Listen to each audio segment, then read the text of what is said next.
ఈ సీజన్ ఐపీఎల్లో through out the season బాగా పర్ఫామ్ చేసి పేరు తెచ్చుకున్న వాళ్ళు కొందరున్నారు. చిన్న చిన్న క్యామియోస్ ఆడి పాపులర్ అయిన వాళ్ళు కొందరున్నారు.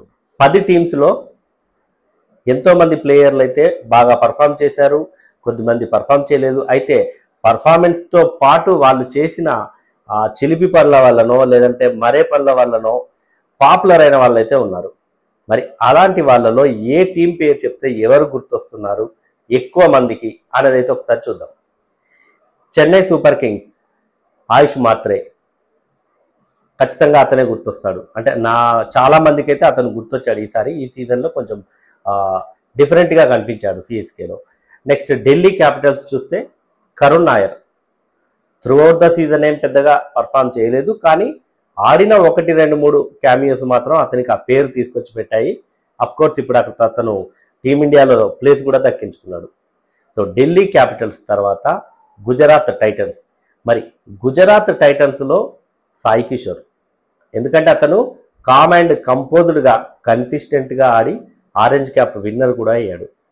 సో గుజరాత్ టైటన్స్లో సాయి సుదర్శన్. మరి గుజరాత్ టైటన్స్ తర్వాత కేకేఆర్లో అయితే నాకు తెలిసి అజింక్య రహానే తప్ప మిగతా వాళ్ళు అయితే ఎవరు పెద్దగా గుర్తుకు రావడం లేదు. ఎందుకంటే విమర్శల పాలైన అజింక్య రహానే విమర్శల పాలయ్యాడు. 2, 3 నాక్స్ కొంచెం గట్టిగా ఆడినా కూడా మంచి స్ట్రైక్ రేట్తో ఈ సీజన్లో కూడా మంచి స్ట్రైక్ రేట్ మెయింటైన్ చేశాడు. సో అజింక్య రహానే కూడా గుర్తుకొస్తాడు.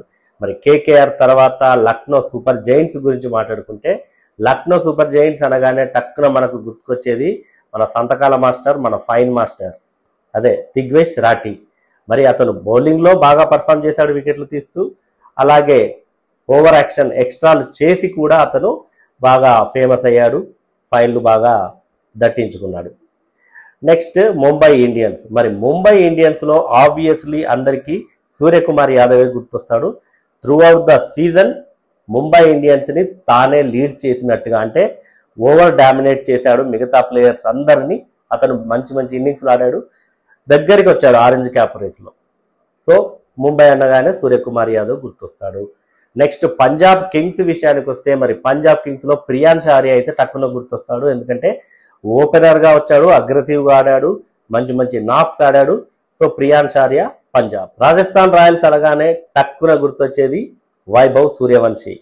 మరి ఈ 14 ఏళ్ల కుర్రాడు ఎంత విధ్వంసం సృష్టించాడో, ఎంత స్ట్రైక్ రేట్ మెయింటైన్ చేశాడో, సెంచరీ చేశాడు, హాఫ్ సెంచరీ చేశాడు, అసలు మామూలుగా కాదు. సో ఈ సీజన్లోనే అతను ఒక ఐకానిక్ క్రికెటర్గా, ఐకానిక్ ప్లేయర్గా అయితే అందరికీ గుర్తుండిపోతాడు వైభవ్ సూర్యవంశీ. మరి రాయల్ ఛాలెంజర్స్ బెంగళూరు ఇంకెవరు, డెఫినెట్గా season 18 jersey number 18 Virat Kohli. Throughout the season కన్సిస్టెంట్గా పర్ఫామ్ చేశాడు విరాట్ కోహ్లీయే. ఆర్సీబీ అనగానే అందరికీ గుర్తొచ్చేది. Next last but not least Sunrisers Hyderabad Abhishek Sharma. Shake ఆడించాడంటే ఆ సెంచరీ చేసిన తీరు కానీ, ఆ మిగతా మ్యాచ్ల్లో తన స్ట్రైక్ రేట్ కానివ్వండి, ఆ దూకుడు కానివ్వండి, సేమ్ లాస్ట్ సీజన్లో ఎలా అయితే ఉందో అలానే మెయింటైన్ చేశాడు. సో డెఫినెట్గా అందరికైతే సన్ రైజర్స్ హైదరాబాద్ అనగానే అభిషేక్ శర్మనే గుర్తొస్తాడు ముందుగా. తర్వాత మిగతా వాళ్ళు గుర్తొస్తారు, ఒకరిద్దరు ప్లేయర్లు. బట్ ఇది మరి నేను అనుకునే లిస్ట్ అయితే 10 టీమ్స్లో ఆ 10 మంది అయితే వీళ్ళని నేను అనుకుంటున్నాను. మరి మీకెవరు గుర్తొస్తున్నారు 10 టీమ్స్లో 10 ప్లేయర్స్? కింద కామెంట్ చేయండి.